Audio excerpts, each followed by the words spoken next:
Vous pensez que Woody Harrelson est le héros de Toy Story ? Comme beaucoup, vous passez pour un blaireau dès que les gens se mettent à parler cinéma. Vous voulez briller en société ? Alors cette émission est faite pour vous. Changer, c'est-à-dire ? Je sais pas. Depuis que la petite est partie, c'est plus le même homme. Il est beaucoup plus calme. Elle a touché son cœur, hein, ça c'est sûr. Messieurs, Bonjour coach. vous avez passé une bonne nuit ? Oui, merci. Moi, pas terrible. En ce moment, là, je fais des insomnies. Ça va, c'est oui ou non, tu vas pas nous faire ta biographie non plus. Pourquoi il m'aveugle ton spot ? Il faut bien que je vous éclaire. Pardon ? Allez, t'es viré Stanisgore. Tu m'énerves. Dégueulasse. Tu sais Grégoire, j'ai bien réfléchi depuis que j'ai parlé à la petite. C'est vrai coach, et je trouve. Je me suis demandé, à l'échelle de l'univers, ma méchanceté c'est quoi ? De l'univers C'est rien. Bah non, c'est rien. Ce que je me disais aussi, pour une fois qu'on est d'accord. Action. En effet, aujourd'hui Grégoire. Aujourd'hui, quand Harry rencontre Sally. Comédie romantique phare des années 80, quand Harry rencontre Sally, fête cette semaine ses 20 ans. Saviez-vous que l'idée du film est venue au réalisateur Rob Reiner juste après son propre divorce, que la scénariste Nora Ephron s'est inspirée d'elle-même pour le personnage de Sally et du réalisateur Rob Reiner pour celui de Harry, que Meg Ryan fut dirigée par Nora Ephron dans Nuit blanche à Seattle, film dans lequel apparaît Rob Reiner, ou encore que le blond qui joue le petit ami de Sally dans la scène de l'aéroport au début du film n'est autre que Stephen Ford, le fils de l'ancien président des États-Unis Gerald Ford.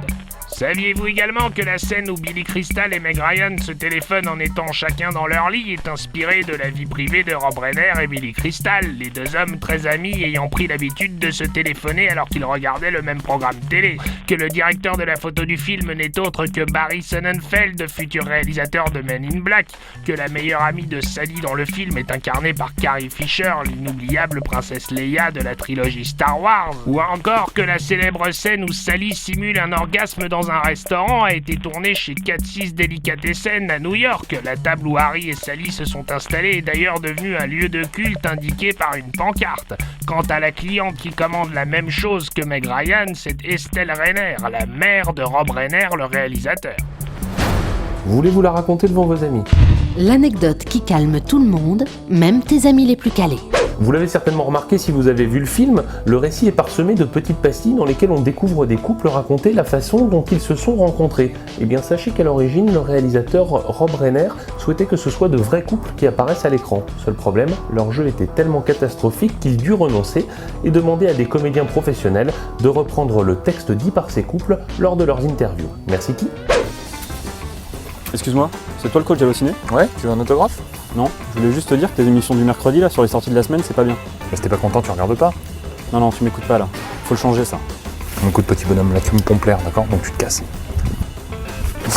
Wow. Après analyse de vos commentaires, nous avons le plaisir de vous annoncer que l'émission du mercredi ne sera plus dédiée aux sorties de la semaine à partir de fin novembre.